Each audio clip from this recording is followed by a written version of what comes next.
Hmm.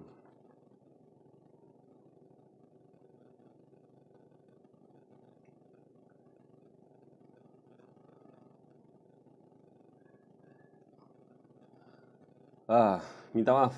Line saya tak berapa baik jadi tadi terputus. Jadi saya kena buat live balik, kena start balik dari awal. Okey, tak apa, nasib baik kita baru start aja. Topik pada pagi ini adalah kejayaan jualan bermula seawal mendapat listing. Topik hari ini sebenarnya khusus kepada perundian hartanah, tetapi sesuai juga kepada tuan punya hartanah yang ingin atau bercadang untuk menjual hartanah dia pada tahun hadapan ataupun sehabisnya PKP ini. Mungkin juga ada di kalangan kita, dalam kalangan kita adalah tuan-tuan properti yang telah cuba menjual propertinya sendiri, sama ada menjual secara sendiri ataupun telah melantik ejen, tapi sampai sekarang telah berbulan-bulan pun masih tak boleh jual. Sama juga macam saya, walaupun saya perundi hartanah, ada juga properti yang bersama saya lebih 2 bulan, lebih 3 bulan, lebih 4 bulan. Tak ada orang telefon pun, tak ada orang call, tak ada orang minat nak tengok dan tidak terjual lah. Malah saya ada properti yang sampai sekarang dah 3 tahun dengan saya pun tak jual. Dan owner masih suruh saya jual. Nanti saya bincangkan kenapa jadi macam ni. Okey. Saya ingat saya nak mula sekarang. Sekarang kita ada 10 orang sedang live bersama saya. Okey, ada beberapa sebab kenapa properti ini boleh dijual. Pertama adalah iklan. Kita panggil dalam bahasa Inggeris adalah exposure. Berapa ramai orang tengok iklan anda, di mana mereka tengok iklan anda, di mana tempat yang sesuai untuk meletakkan iklan anda. Jadi yang ini selalunya adalah ada kelebihan kepada perundi hartanah, kerana perundi hartanah memang kerja dia jual hartanah, jadi dia memang perlu ada akaun-akaun berbayar, terutamanya di media-media pengiklanan, seperti sebagai contoh yang paling simple mudah.my, akaun Pro Niaga, iProperty, Property Guru, dan yang terbaru Edge Property. Ada lagi banyak lagi platform media yang berbayar, termasuk juga FB Ads. Tapi yang saya sebut tadi antara yang utama lah. Untuk penjual sendiri atau tuan rumah sendiri untuk mengiklankan di portal-portal ini tidak murah. Tidak murah. Ialah semata-mata hanya nak iklankan satu biji rumah, takkan nak buka akaun iProperty 2,000 atau 3,000. Takkan nak buka akaun Property Guru yang 1,000 lebih. Yang paling kurang lah kan. Atau nak buka Edge Property yang 600 ke 800 lebih harga. Jadi kebanyakan masa mereka yang membuka akaun ni adalah perundi hartanah. Jadi bila banyak tempat kita iklankan, dia punya potensi untuk dilihat iklan itu adalah tinggi. Jadi kalau kita ada properti untuk dijual tapi kita tidak iklankan, saya senang cerita, saya cakap kat perundian tanah saya yang hanya ambil listing, lepas tu saya tak nampak iklan dia, saya kata kalau dapat listing kemudian letak bawah bantal, siapa yang nak beli, siapa yang nampak?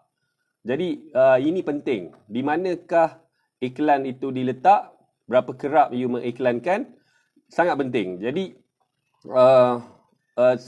salah satu sebab utama adakah properti anda boleh dijual atau tidak adalah di mana anda iklankan. Berapa ramai orang tengok iklan anda.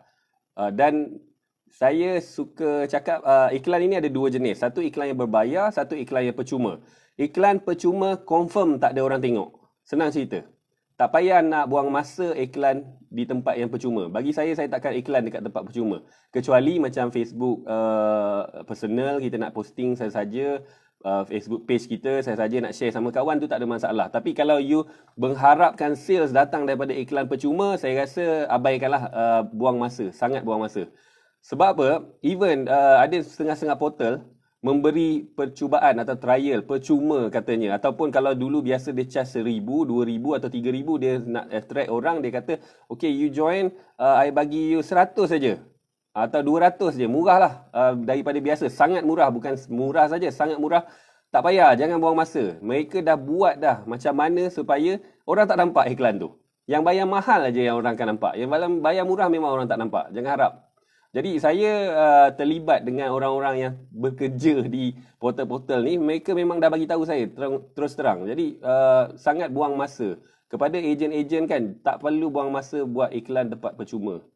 Tapi kalau nak buat juga, buatlah dekat media sosial masing-masing, dekat Facebook sendiri, Instagram sendiri. Tapi tidak perlu buat hard selling. Hard selling tu macam mana? You tengok iklan dekat mudah.my tu, for example, orang jual property, lepas tu you post benda yang sama di you punya Facebook personal kan. Yang itu adalah hard selling. Kalau hard selling macam tu, sekali, dua kali, tiga kali orang buat tak peduli je. Tapi masuk ke 4, 5 kali, saya rasa kawan you dah unfollow you, kawan you dah unfriend you, dah block you pun. Sebab media sosial untuk bersosial, bukan untuk menjual secara hard selling. Jadi mereka takkan layan lah benda ni. Kemudian juga boleh menggunakan Instagram. Kalau ada banyak gambar yang cantik-cantik, boleh share kat Instagram. Yang ini percuma lah. Dan kalau nak berbayar lagi, bolehlah buat FB Ads atau bayar untuk ads Instagram dan Facebook kan. Okey, selain daripada tu, aplikasi yang percuma yang you boleh buat Telegram group, Telegram kita panggil Telegram channel atau WhatsApp. Cara dia, kalau Telegram channel, you buat channel, contoh ada orang buat rumah murah bawah 300,000. Contohlah. Jadi dia bagi link tu pada ramai-ramai orang, suruh share. Jadi bila orang tengok tajuk tu, orang memang nak cari rumah 300,000, dia akan join lah channel tu. Jadi you post dekat sana. Sebab potensinya tinggi sikit kerana orang yang join tu orang yang berminat. Kalau dia tak minat, dia takkan subscribe Telegram tu. Macam saya sendiri, Telegram channel atau group saya tak banyak. Sebab saya tengok tajuk, saya tak minat, saya tak join lah. Jadi potensi untuk menjual di sana ada sikit lebih baik daripada aplikasi percuma yang di tempat lain. Okey, itu bab iklan. Dekat bab iklan ni, owner memang kalah. Jangan risau. Kalau you adalah owner, you nak cuba jual sendiri, you nak buat iklan, you kalah dengan ejen. Tu pasal you kena pakai ejen. You nak cuba jual sendiri, boleh. Tapi lepas sebulan, 2 bulan, saya rasa berhentikanlah kalau setakat iklan percuma, setakat iklan mudah 2 bulan lepas, dah duduk muka surat 15, muka surat 50 pun agaknya kan, tak ada orang tengok. Even iklan ni pun, ejen-ejen spend duit agak tinggi, memastikan dia punya iklan keluar sentiasa di muka 1, muka 2 atau muka 3. Jadi kepada yang kepada owner yang hanya iklan sekali, yang dia punya iklan tu dah jatuh sampai kedua, ketiga, lepas ketiga dah tak ada orang tengok. Sendiri pun boleh menilai. Kalau you all sendiri pergi shopping dekat atau membeli di mudah.my sebagai contoh, you pun takkan klik lepas muka surat ketiga. Saya percaya takkan klik lepas muka surat ketiga. Okey, kemudian sebab kedua properti senang dijual adalah harga. So harga ni selalu orang confuse. Banyak owner dia ingat harga yang diiklankan dalam iklan tu adalah harga pasaran. Itu adalah kesilapan besar. Harga yang kita lihat di iklan adalah harga yang ingin dijual, adalah harga yang owner nak jual. Harga owner nak jual ni boleh lebih mahal daripada harga pasaran, boleh lebih murah daripada harga pasaran, dan juga boleh juga sama pada harga pasaran. Jadi jangan tengok iklan nak jual 500,000, kita buta-buta pun ikut 500,000. Tidak. Cek dengan bank, cek dengan penilai. Apakah harga atau harga pasaran untuk unit tersebut. Bukan semua unit sama, terutamanya rumah yang landed. Landed tak sama. Kalau apartmen mungkin sama sebab keluasan dia agak generik kan, semua hampir sama kan. Jadi untuk ejen, kalau harga pasaran, macam mana nak dapat? So pertama, kita dapatkan, bukan pertama, memang ada satu cara, kita dapatkan daripada bank. Kita tak dapatkan daripada penilai. Saya tahu ada beberapa ejen pergi dapatkan daripada penilai. Mungkin penilai itu kawan dia. Tapi generally penilai tak akan layan ejen. Penilai tidak layan ejen. Sebab bukan ejen bagi job dekat dia. Yang bagi job pada dia adalah banker. Jadi apa flow dia yang sebenar adalah ejen minta value daripada banker. Banker minta value tersebut, forward message tersebut kepada valuer. Valuer akan pulang balik kepada banker. Banker akan bagi pada ejen. Itu je flow dia. Tak ada cara lain. Dan tak ada, kalau cara lain tu tak betul lah. Contoh ada owner cakap dengan saya dah pergi bank, pergi kat counter, saya pergi kat bank bagi market value rumah saya 500,000. Saya tanya macam mana cik dapatkan value tu? Dia kata saya pergi kat counter. Cik tanya dekat orang kat kaunter. Ya, dia kata. Berapa lama dia ambil masa untuk bagi tahu cik nilai tu?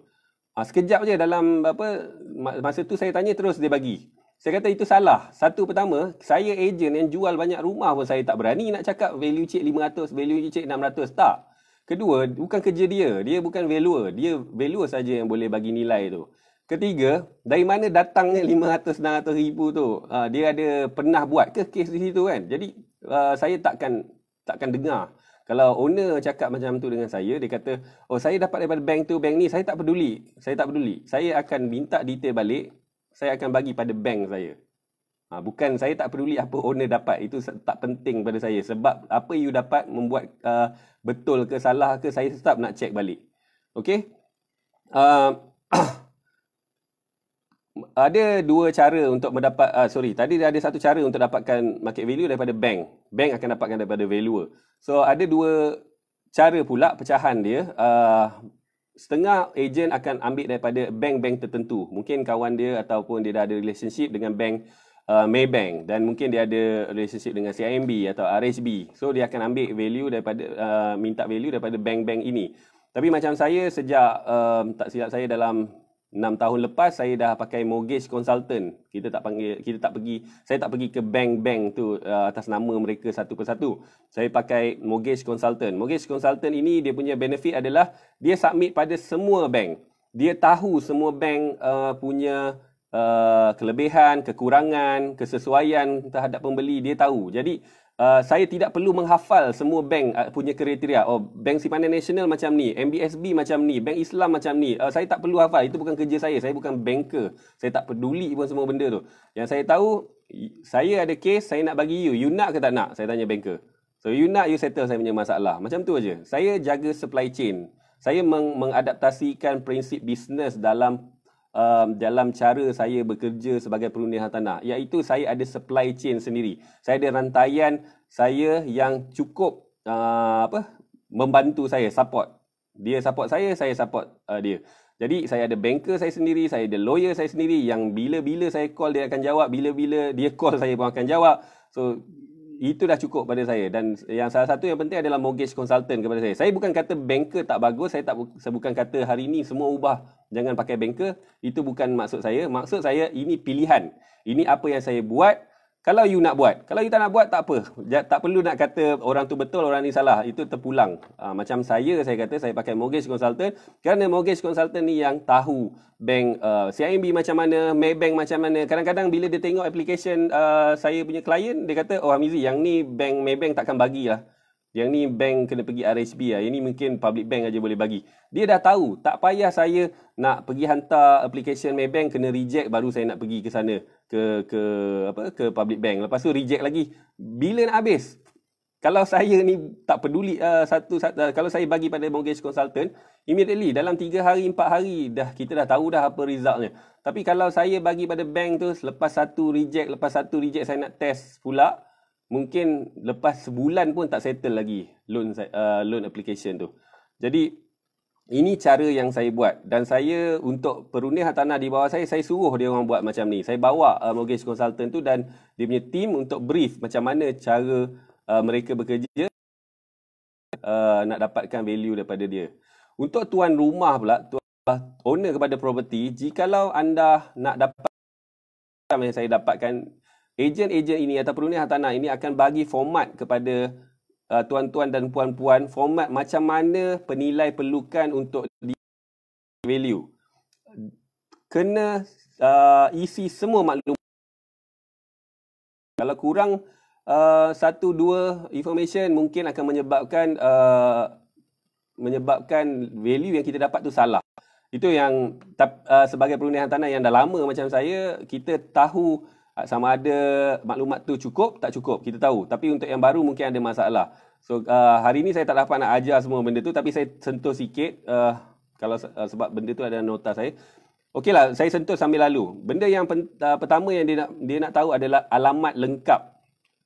Alamat lengkap termasuk postcode, nombor rumah, postcode. Saya pernah dapat alamat daripada owner, alamat tak lengkap. Jalan pun tak ada, nama nombor pun tak ada, dia bagi taman aja. Lepas tu saya dah syak sesuatu, rupanya rumah tu belum siap lagi. So dapat alamat mesti lengkap termasuk postcode. Kedua, jenis rumah sangat clear. Jenis rumah apa? Double story, terrace, intermediate, terrace corner lot, terrace end lot, terrace end lot with land, terrace end lot tanpa tanah, tak ada land. Kena clear. Sebab ada lagi satu contoh, semi-D. Semi-D apa? Semi-D yang biasa atau semi-D cluster. Ada kes yang pernah kawan saya hadapi, dia salah bagi, dia tidak tahu beza cluster dengan tak cluster. Dia bagi, owner bagi dia semi-D, dia pun bagi kat banker semi-D, bagi kat valuer pun semi-D. So bila sampai ada pembeli nak beli, bila sampai nak apply loan, valuer akan datang untuk menilai. Bila dia check, dia kata salah information. Itu hari bagi kat saya semi-D. Sekarang bila saya pergi tengok di site, saya nampak ini semi-D cluster. So cluster nilai dia lebih rendah.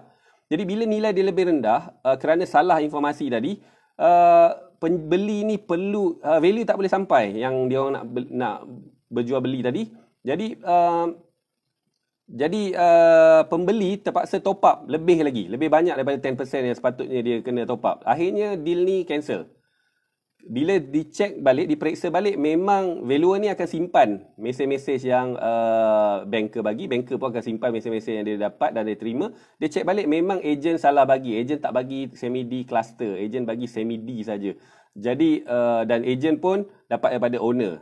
Jadi sangatlah penting dari awal untuk dapatkan market value ni dengan betul. Dapatkan semua information tu betul, tepat, tak cukup. Jangan buat dulu. Kalau saya tak dapat cukup kan, kata information tu tak cukup, saya akan pergi inspection. Biar saya check dengan mata kepala saya. Kalau owner kata, tak payahlah apa, tak apa. Kalau you tak nak, you cari orang lain. Saya memang straight. Kalau owner ragam banyak, saya pun tak layan. So kalau you nak, cara saya. My way or no way. Macam tu. So, tapi bukan semua orang boleh buat lah macam saya. Saya memang buat macam tu. Kalau orang lain, saya tak tahu. Ada yang boleh, ada yang tak boleh. Okey, alamat, jenis rumah tadi dah sentuh. Kemudian keluasan tanah, keluasan bangunan. Keluasan tanah ini untuk rumah landed atas tanah, keluasan tanah diperlukan. 18 kali 65, 20 kali 70 itu adalah keluasan tanah. Kalau keluasan binaan selalunya tak perlu bagi. Sebab dalam SMP tak ada. Data tu tak ada. Dalam SMP you dapat daripada developer, SMP subsale memang tak ada keluasan binaan, tak ada tulis. Kalau ada pun saya pernah nampak Setia Alam dia bagi katalog. Bukannya dalam SMP. Dalam SMP pun tak tulis, tapi katalog masa dia orang nak beli ada. Dalam dia punya template ada tulis. Sebabnya saya ditakuti salah bagi keluasan. Keluasan binaan ni macam mana kira, dia panggil macam mana kira keluasan binaan ni, kebanyakan masa ada valuer je yang tahu. Mana kawasan lantai yang dikira sebagai keluasan binaan itu. Jadi kalau you rajin sangat nak kira pun, pakai measurement tape ke, pakai scale ke, tak kisah. Boleh lah, tapi letak dekat sana approximately, hampir. Lebih kurang. Approximately lebih kurang. Kalau you dah kira-kira, 1,800 kaki persegi. So, tulis dekat sana lebih kurang 1,800 persegi. Bukannya tepat. Ini kita bagi untuk landed. Tapi kalau untuk non-landed macam apartment atau kondominium, you kena pakai keluasan binaan saja. Sebab tanah bukan tanah kita. Yang keluasan binaan saja, build up area. Dalam SMP memang ada tulis. Dan jarang sekali orang boleh extend macam-macam dekat dalam rumah apartment. Jadi, yang itu yang penting. Kemudian saya suka tanya leasehold atau freehold atau Malay Reserve. Saya suka tanya. Tapi dalam valuation kita tak perlulah benda tu. Saya suka tanya pasal saya nak tahu, bila saya tahu ni, saya tahu siapa pembeli. Pembeli yang sesuai.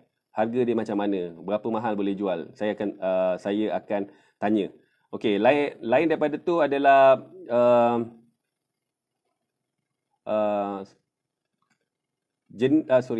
renovation, list of renovation. Apa renovation yang telah dibuat? Renovation yang telah dibuat, senaraikan. Kalau kurang senarai, tak dapat value yang tinggi. Kalau terlebih senarai, salah bagi information. Kalau valuer datang, valuer tengok, tak sampai pun yang you cakap dulu ada, rupanya tak ada, pembeli you tak dapat loan. So, bagi tepat-tepat. Dulu, pasang kabinet, plus point. Pasang cornice, downlight, plus point. Tapi sekarang tak ada. Pasang kabinet, dia kata value pun nak cakap dengan saya, kabinet hampir semua rumah sekarang ada kabinet. Jadi kalau you kata you pasang kabinet dulu 10,000, jadi saya harap property saya dengan berbanding jiran saya tak ada kabinet, 10,000 lagi naik. Tidak. Jangan harap. Jadi just listkan saja. Kemudian kalau cost, ada setengah agent dia suka pakai cost. Okey, dulu owner pun cakap saya renovate dulu 200,000. So, masuk kat sana cost renovation 200,000. Saya kalau saya jadi value saya tanya, cik pakai apa, you menilai, you letak nilai renovation you 200,000. 200,000 tu estetik ke menambah nilai, menambah ruang build up. Kalau you hanya estetik saja, mencantikkan saja kan, tak ada value kat sana. 200,000 tu you shock je. You rasa, oh rumah saya cantik. Ni satu masalah bila kita jual. Owner kata rumah dia cantik. Cantik adalah satu benda yang subjektif. You kata cantik, orang yang nak beli belum tahu lagi nak cantik. You kata cantik, orang yang nak beli masuk dia pecahkan habis, dia buat benda lain. So cantik ni subjektif.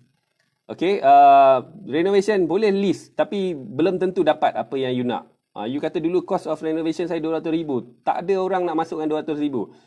Untuk bangunan ada dipanggil susut nilai. Okey, bangunan atau rumah ada susut nilai. Yang naik sentiasa ni adalah tanah, bukan bangunan tu. Bangunan tu menyusut, tanah yang meningkat. Tapi oleh kerana tanah tu meningkat lebih, jadi itu yang rumah nampak naik. Maksudnya tadi, kalau you ada satu rumah yang dah buruk dengan rumah yang cantik, rumah buruk tu lagi banyak susut nilai dia. Okey, tapi kita bukan nak cerita pasal value, kita pun bukan value kat sini. Okey, so kalau owner nak jual, berapa dia nak jual saya tanya. Tadi kita tanya value, dia punya renovation kan, kemudian kita tanya asking price. Ada owner tanya saya, Hamizi, saya kan nak jual, kenapa you tanya saya asking price? You checkkanlah market value. Saya kata memang saya akan checkkan market value, tapi saya pun nak tahu you punya asking price. Pasal kalau you punya asking price dah sangat melampau daripada average yang biasa kan, saya rasa saya pun takkan buang masa pergi check market value tu. Dan saya pun akan advise dari sekarang, saya takkan buang masa saya. Jadi saya akan bagi tahu awal-awal, cik, harga ni tak boleh. Tak payah tanya value, saya pun tahu tempat ni saya biasa cover. Saya tak, kalau macam ni memang tak boleh jual. Saya akan cakap macam tu je. Saya orang yang jenis terus terang. Boleh jual, saya cakap boleh jual. Tak boleh jual, saya cakap tak boleh jual. Macam mana saya tahu? Sebab daripada pengalaman lah, tempat yang kita memang cover, kita memang tahu. Tapi kalau tempat yang tak cover, kita akan cakap jugalah. Kita kena try untuk iklan.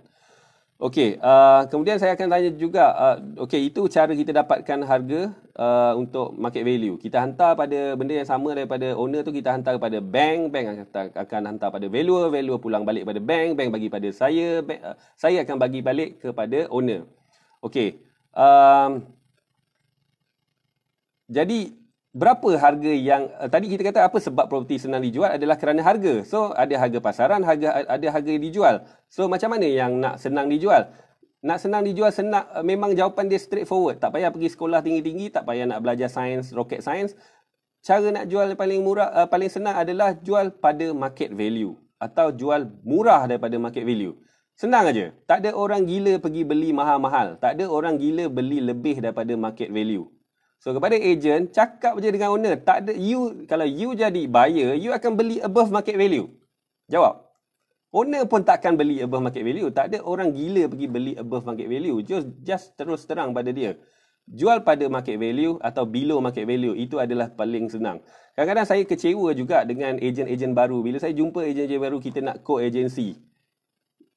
Listing ada banyak. 50 listing. 100 listing pun ada. Tapi bila kita tengok kan, semua tak ada kualiti.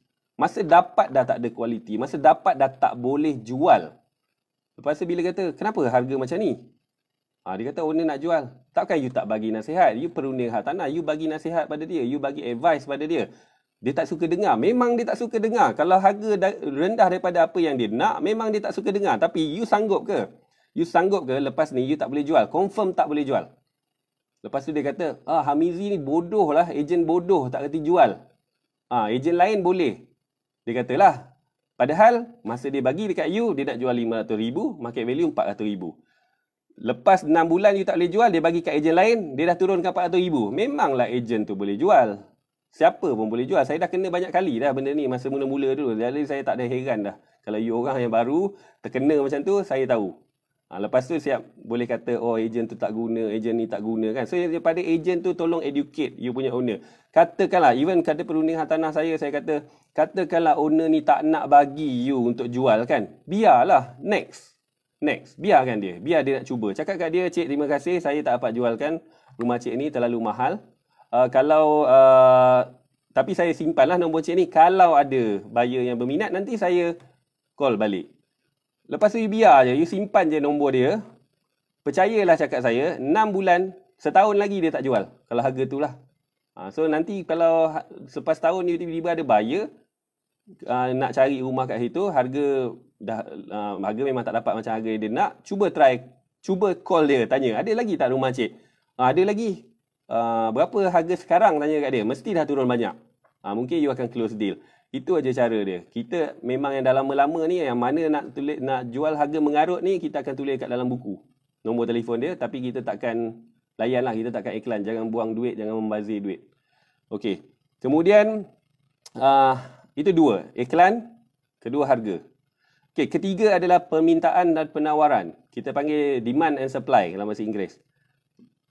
Demand and supply, macam mana kawasan tu? Memang harga kadang-kadang owner nak jual tu at market value. Pada market value.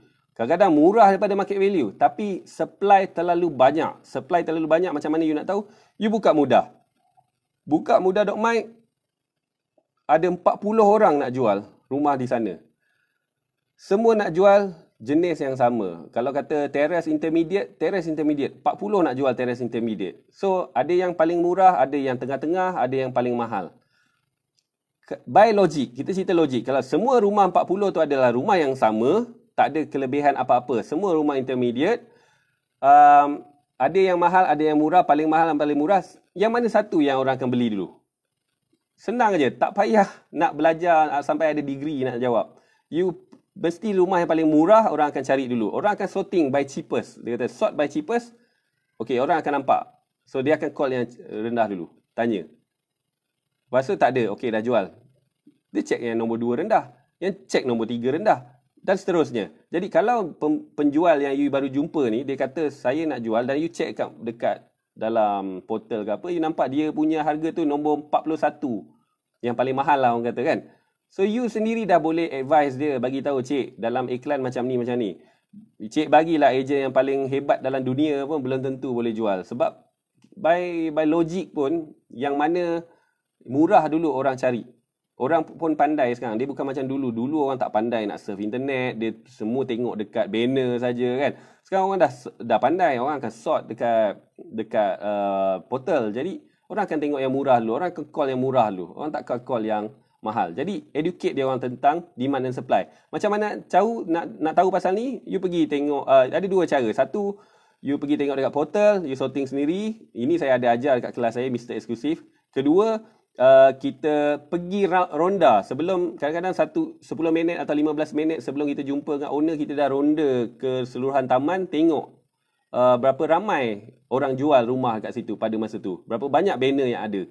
Kemudian kita call, kadang-kadang kita call ejen, kita call pun ejen. Okey, saya nampak you punya banner ada depan rumah ni, saya pun ejen, saya nak tanya berapa harga rumah ni, berapa market value dia. Kebanyakan ejen, kalau kita kata kita ejen, kita declare terus awal-awal, memang.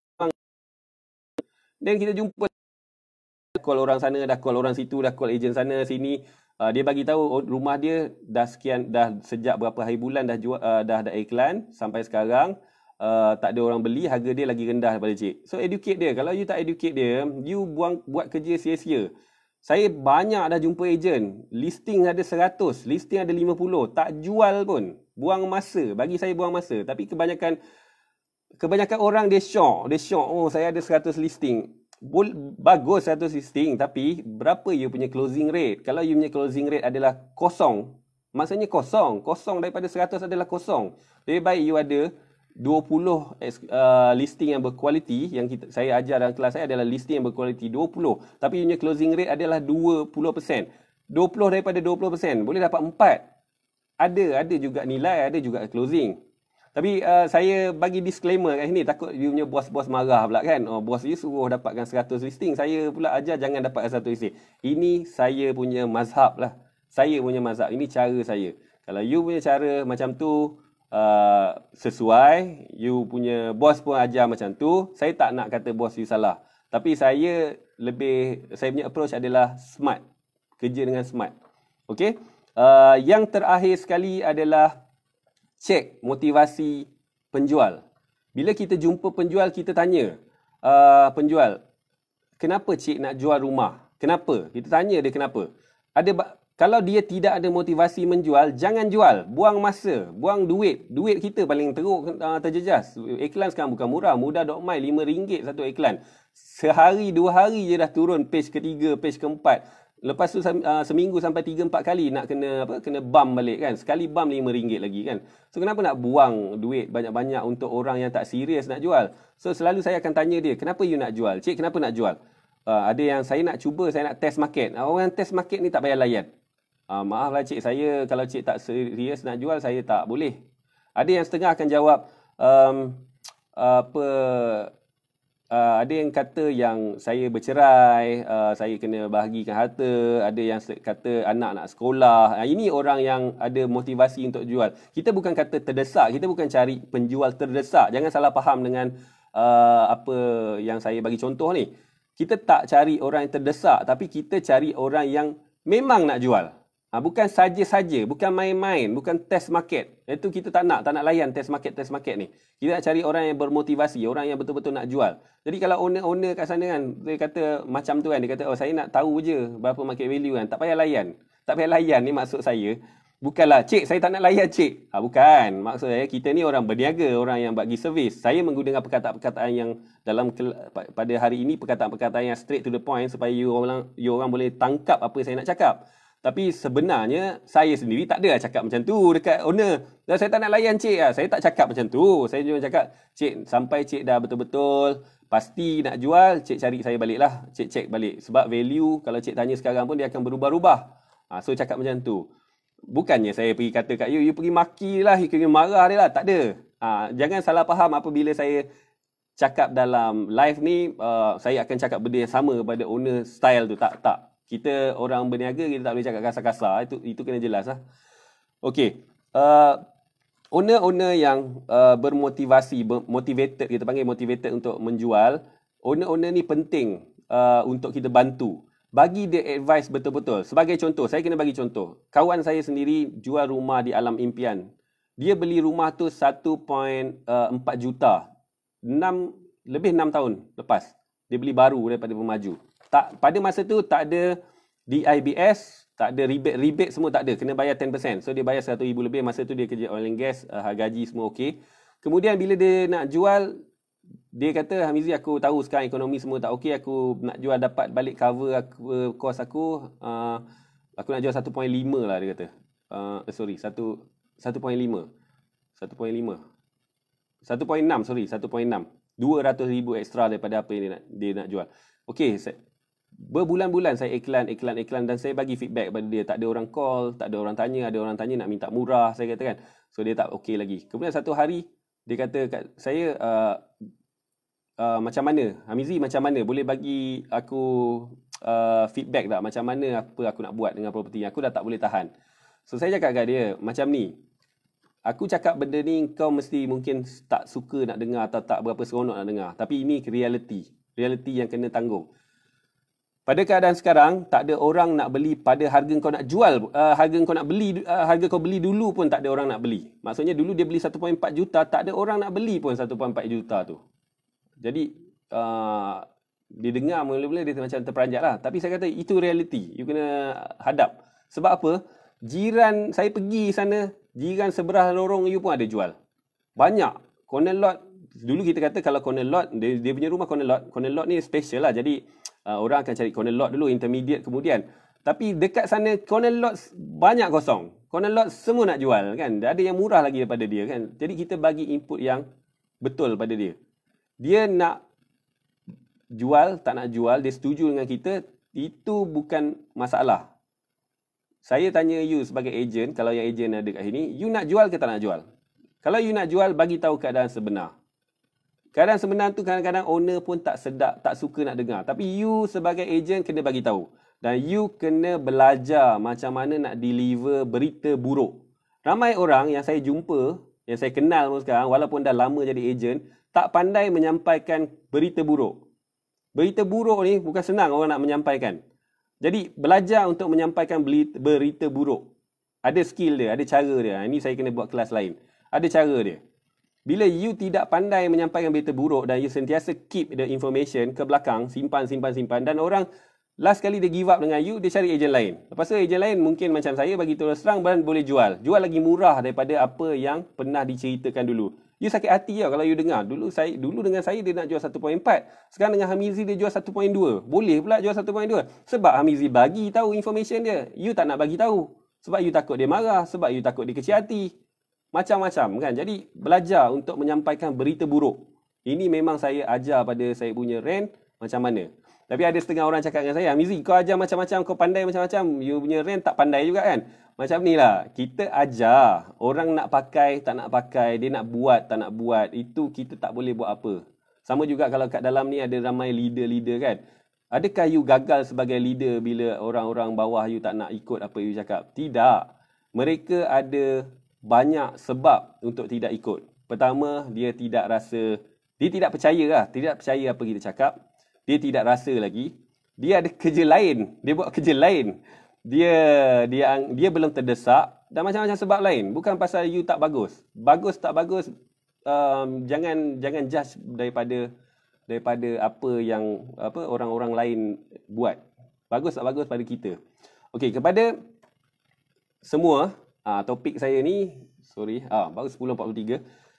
Pada hari ini tajuk dia kejayaan jualan bermula seawal mendapat listing. So saya sentiasa menekankan kepada ejen, kepada semua orang adalah dapat listing mesti boleh jual atau dapatkan listing yang berkualiti. Listing yang berkualiti adalah listing yang dijual pada market value atau bawah market value. Kepada owner yang tengok video ini, saya tak ada benda nak sembunyi dengan you all. Saya memang jual property pada market value atau below market value.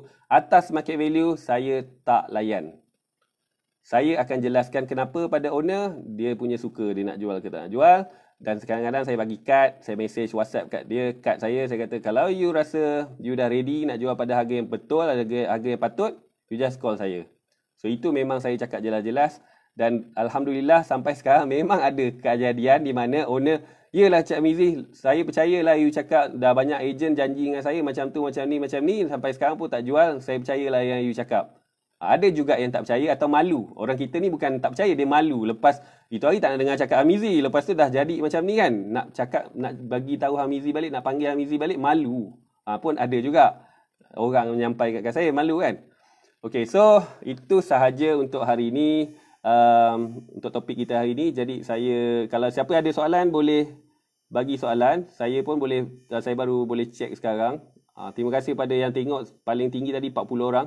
Okey, Safwan Fakrin tanya saya, valuer ni mandate dia memang nak bagi value rendah ke? Macam mana nak dapat fair valuation guna bank? Okey, macam tadi saya terangkan, valuer punya kerja, dia belajar untuk menilai. Dia pergi belajar sampai diploma degree untuk menilai. So adalah kriteria-kriteria mereka untuk menilaikannya. Tak ada yang orang kata foul play dekat sini. Cuma you bagi information, bagi betul-betul. Kalau you bagi salah information, mungkin you dapat rendah. Atau memang dia dah check dengan transaksi itu rendah. So dia memang macam tu. Kemudian kalau you nak bagus lagi, ada owner macam jumpa saya kan, oh saya tak percaya you punya value. Saya kata ini bank bagi, ini yang value dia bagi. Saya dah boleh buat apa? Saya berdasarkan apa information yang ada lah kan. Kalau cik nak juga value yang tinggi macam cik cakap, buat valuation physical. Pergi upah. Owner-owner yang tak puas hati dengan harga ni, saya cakap dengan owner macam ni je. Terutama selalu yang berlaku ni rumah banglo, yang banglo buat sendiri. Saya kata macam ni cik. Tak percaya cakap saya, tak percaya bank cakap, senang aja. Upah valuer, bayar valuer, 1,000, 2,000 bayarlah. Pergi buat value, suruh dia datang buat value, buat valuation report. So senang valuation report. Dan pastikan valuer tu adalah valuer yang berdaftar atau panel kepada majority bank. Banyak bank lah, jangan 1-2 bank, banyak bank. Jadi valuation report dia tu boleh pakai kat tempat-tempat lain. Jadi suruh keluar duit. Jangan kalau takut rugi 30,000, 100,000, keluar 2-3,000, pergi buat valuation. Kadang-kadang ada dia ada nilai lah, ada cara upah dia tu. Kadang-kadang tak sampai 1,000 pun ada. Tengok nilai rumah tu lah. So ada boleh Google dekat dia orang punya website ke apa, dia ada harga rate valuer. Okey. Itu untuk Safwan Fakrin Ruben kata saya pun berterus terang. Okey, berterus terang ni kita tak banyak kerja. Okey, Hanafi Nirwan. Alright. Okey, tulis balik ya. Ruben kata kalau owner nak jual above market value, I suruh owner jual sendiri sebab buyer menghadapi masalah nak apply loan. Ya, saya pun cakap owner you cuba jual sendirilah. Alright. Tuan Ismadi pun ada. Apa khabar? Okey. Okey, tak ada soalan? Ada apa-apa soalan? Kalau ada lagi, saya tak ada apa-apa yang saya nak sambung. Cuma nak sebagai penutup, saya nak emphasize balik. Sebab properti senang dijual adalah pertama, di mana iklan anda. Iklan adalah kerja ejen. Kalau you lantik ejen, adalah kerja ejen.